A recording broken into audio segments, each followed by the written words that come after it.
Everyone. My name's Hadley. Also in San Francisco Group 1 is Mariana, Liz, and Ramon, and we're right now looking at our plans for mixed-use development on Mare Island. So Mare Island is located in the city of Vallejo in San Pablo Bay. It's linked to Vallejo and San Francisco by a ferry.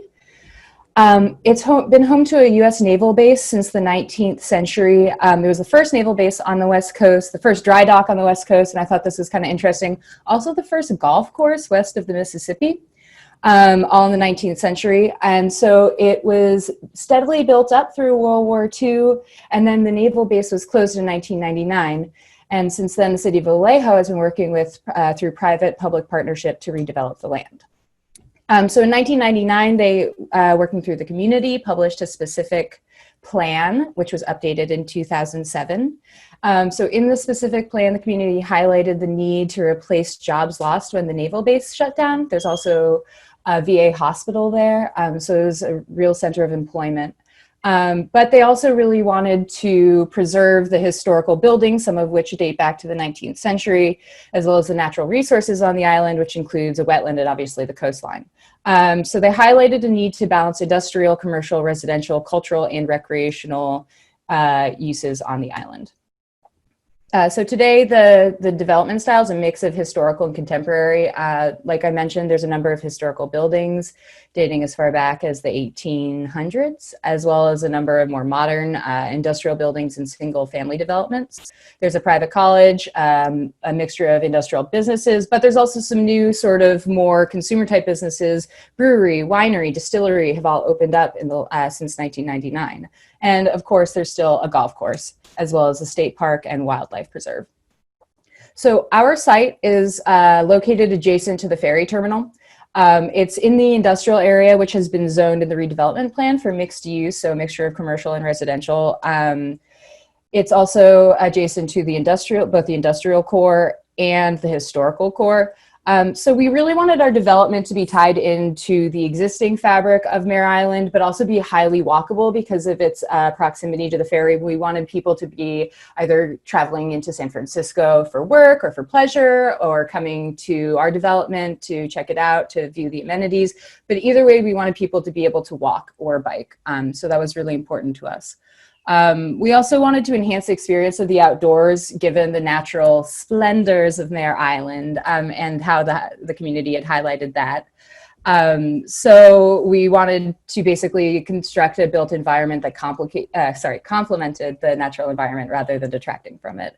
And finally, given that it was an island and it's 2020, disaster was on the mind. And so we were thinking about, like, how can we build a community that's resilient to disaster? So we identified the power grid as being something that we could work on. And we were interested in how many days of independence from the greater grid we could design into our community. And of course, finally, carbon, right? It's still 2020. We're worried about climate change. We're worried about the carbon emissions of constructing and operating our development. So speaking of climate, today's climate on Mare Island is mostly mild. The median high temperature in the hottest months is about 85 Fahrenheit or 30 Celsius. And in the median lows in the lowest months hover just above zero. However, looking towards the future, we essentially see that projections for 2080, which are shown in the dark blue on this slide, show an increase of about 5 degrees Celsius overall, both in terms of the highest highs and the lowest lows. So we chose to use that data set rather than San Francisco present, which is highlighted in light blue, in order just to prepare for the future. So as we were sort of mulling all over these design goals, we came up with a question. How can we design a low carbon community with a resilient energy supply and human powered mobility? And in order to measure our progress towards these goals, we identified the following metrics. So starting at the building scale, we modeled energy use intensity as well as carbon emissions, which is of course measured in kilowatt hours per meter squared per year and kilograms of carbon dioxide per meter squared per year, respectively. Next, we looked outside using qualitative and quantitative techniques to assess walkability and thermal comfort in the area between the buildings. And finally, we looked at the on-site energy sources as well as on-site PV energy storage to assess How many days, the percentage demand met during a heat wave. So basically we were like, okay, it's going to be hotter in the future. If you're going to lose power, you're likely going to lose it during a heat wave. So looking at the hottest days, how many days of thermal comfort can we supply people indoors? So essentially looking forward, our presentation is structured to follow this thought process: building energy, urban layout, mobility, and grid independence. And we're also going to be looking at those metrics I mentioned. So starting with the baseline, we created a baseline model and we modeled the geometry and density of it off of the development style in downtown San Francisco. And we found an EUI of 82 kilowatt hours per meter squared per year and 18.4 kilograms of carbon dioxide emitted. And then looking at our own buildings, first we started with building primitives, so basically a room. We wanted to look at how orientation, depth, and window to wall ratio would affect our designs. And our findings basically confirmed the rules of thumb. You know, the sun is in the south, deeper rooms are darker, and windows increase both cooling loads as well as diminishing lighting loads. So there's a trade-off there. And so using the heuristics we gleaned from the building primitive analysis, we moved on to designing protoblocks, which we put through a similar EUI and SDA, daylight autonomy and energy use intensity analysis. And we came up with option C, which was both a tower as well as some lower area around, we were trying to basically balance the efficiency of the tower design with the walkability of a lower slung building. And then, yeah, we started to look at the actual construction of the buildings, and Ramon's going to take over. Yes, so to simulate our protoblock, we created two energy simulations, one for a baseline design and one for a high performance design. And that way we could decrease the EUI from 82 to 61 kilowatt hours square meter a year, and the carbon emissions from 18.4 to 14.35 kilogram of CO2 per square meter. And we achieved this performance increase by increasing the roof and wall insulation, as well as upgrading our windows to a double pane low E2. And we enhanced the lighting equipment and the scheduling, and increased the cooling system efficiency and introduced natural ventilation. And it's important to note that we used the worst case 2080 weather forecast for these simulations. And comparing the two, we see how our high performance building upgrades improve the required energy significantly by 21%. Next slide. And so the next, we're going to look at how we go from this small protoblock design onto the whole urban scale and its kind of implications. So first, we just scattered our standard protoblock on our building site, and you see the ferry terminal and the waterfront in the kind of north of the site, and then the whole scattered plot that we just filled with the standard protoblock. And so this creates this largely homogeneous urban fabric. And now we wanted to kind of break up this urban fabric and introduce new protoblocks. So for this, we create a standard. Starting from the standard protoblock on the left side, we create one that is more residential, one that is more commercial, and one that has like larger dimensions for us to be able to fit the urban grid. And now scattering these into our urban site, we create a more commercial zone in the front, in the waterfront of the area, and then a more residential area in the back towards the nature reserve. If we go to the next slide. We furthermore break up the density and create these pockets of parks, and a large park that goes through the whole development that connects all the community with the waterfront and kind of drives people towards the ferry where they can commute, for instance, to San Francisco. And inside the park also, we try to keep the old buildings that are heritage or kind of give a lot of character also to the neighborhood, and also the hospital. Furthermore, like we kind of try and enhance the marina with comfortable pathways and kind of and a design that kind of augments the beach and kind of the waterfront vibe. Yes. So encouraging human-powered mobility was one of our main design goals for our neighborhood. And we wanted to see how walkable our neighborhood was and how we could propose design interventions to improve walkability. We first looked at our neighborhood's walk score using UMI, and we found that it was very walkable due to our small site area. As we can see from the image on the right, our entire site is within 400 meters walking radius. So as long as we distributed restaurants, grocery stores, and various amenities within our development, a high walk score was very achievable. So we didn't really see this as one of our main metrics. Next, we took this a step further and studied the thermal comfort conditions of our outdoor spaces. And more specifically, we used UTCI, which stands for Universal Thermal Climate Index, as a metric for outdoor thermal comfort. And this is basically like a feels-like temperature, which we can sometimes get from like weather apps. Next. So given that the analysis involves CFD and would be pretty computationally intensive, we ran the analysis on a smaller section of our neighborhood, and we chose this section because it was right next to the ferry terminal. And as Ramon shared earlier, we wanted to plan for a thermally comfortable pathway from our neighborhood buildings to the ferry terminal. So next, as we can see from the plan on the left, our proposed pathway runs throughout the site all the way to the ferry terminal. And we used a workflow that involved components from Viva and Eddy 3D to calculate spatial UTCI for every hour of the year. So for example, a typical day like today, May 7th at 9 a.m., we would see a mixture of no thermal stress, which is indicated by the green colors in the diagram on the right, and slight cold stress, which is in blue. And the slight cold stress occurs mostly in open spaces, probably due to wind chills.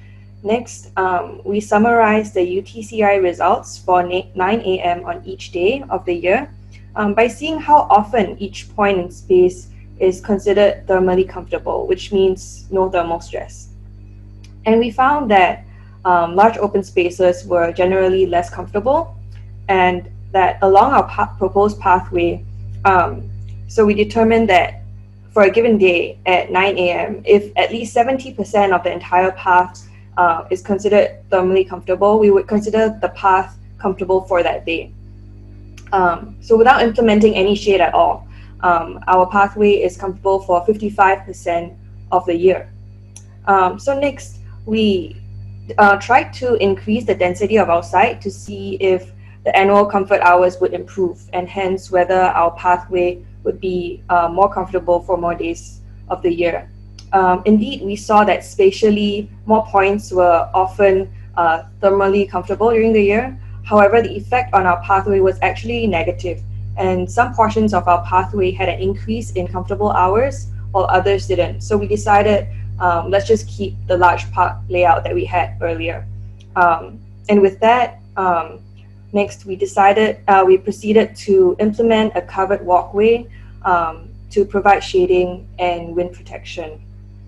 Next, we found that the pathway was actually thermally comfortable 70% of the year with the covered walkway. And as we can see on the diagram on the right, there are more parts of the pathway that are green, which indicates a greater proportion of comfortable hours at each point.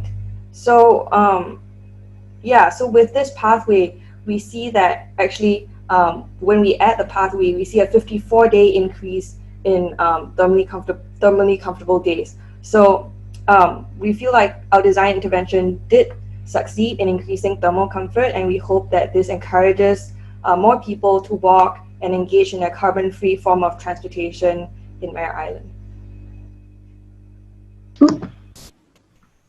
All right. So the final design strategy we explored was the possibility of grid independence during a heat wave, as Hadley mentioned earlier, and specifically the percentage of energy demand that could be met during a heat wave through the use of on-site PV.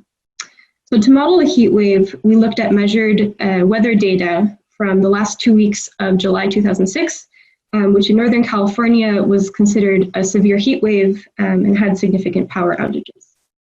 So we took the 2 hottest consecutive days from a nearby Napa County Airport weather station and used them to create a 1-week long heat wave event that increased the daily highs up to 40 degrees Celsius. So maintaining safe indoor temperatures is critical during a heat wave.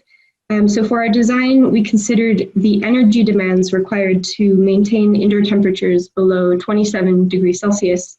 And we considered discomfort hours to be hours where more than 85% of zones exceeded this threshold. So to achieve this, it's of course possible to have active cooling, but this more than doubles the energy cooling load during that week, which is not ideal. And then of course, you could have a power outage, which if you look at the red line, shows that the indoor temperatures greatly exceed 27 degrees Celsius over the course of the week, which would be a serious health risk for Mare Island residents. So in our design, to try to avoid these effects of a power outage, or avoiding the effects of a power outage involved a combination of both providing on-site electricity and reducing the cooling demands during the heat wave to facilitate or improve the ability to achieve that on-site supply. So we looked at a best case scenario for energy supply where we put PV panels on all roof area on the site. And this gave us a maximum on-site electricity supply for that heat wave week. While this is an improvement over a power outage, the PV panels would only actually meet 19% of the total energy demand during that week. So our next step was to see how much we could reduce the cooling load while maintaining minimal discomfort hours. And we tried several strategies, but our best results involved cooling only during the hottest time of the day, so in the afternoon and evening, adding thermal mass to buildings in the floors and the walls, and using natural ventilation during the night to take advantage of cooler nighttime temperatures. So while discomfort hours remained low at 1%, and you can see the green line shows that the indoor temperature is pretty close to staying under that threshold, the PV panels would still only be able to meet 30% of the total week's demand. And as you can see on the chart, the PV supply in green is much lower than the site's total energy demand in the blue. And over the course of the week, that gap between the two increases as the buildings build thermal heat. So in addition to the control we have as designers, we wanted to consider strategies that the community might take to respond to this problem of supply and demand gap. So we modeled closing energy-intensive commercial space, i.e. non-essential businesses, and reducing light and equipment loads to half. And the combination of these strategies increased the percentage of energy demand that week, during that week that the PV panels could meet. But all this is to say that it would still be challenging for an urban area as dense as this one to meet or to respond to a heat wave.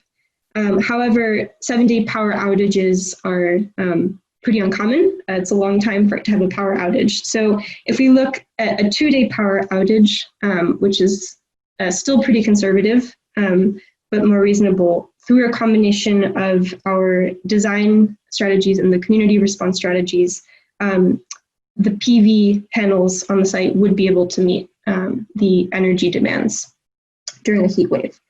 Finally, adding PV panels to our site not only helps the community's resilience during an outage, it would also improve the overall sustainability of the site, which was one of our goals.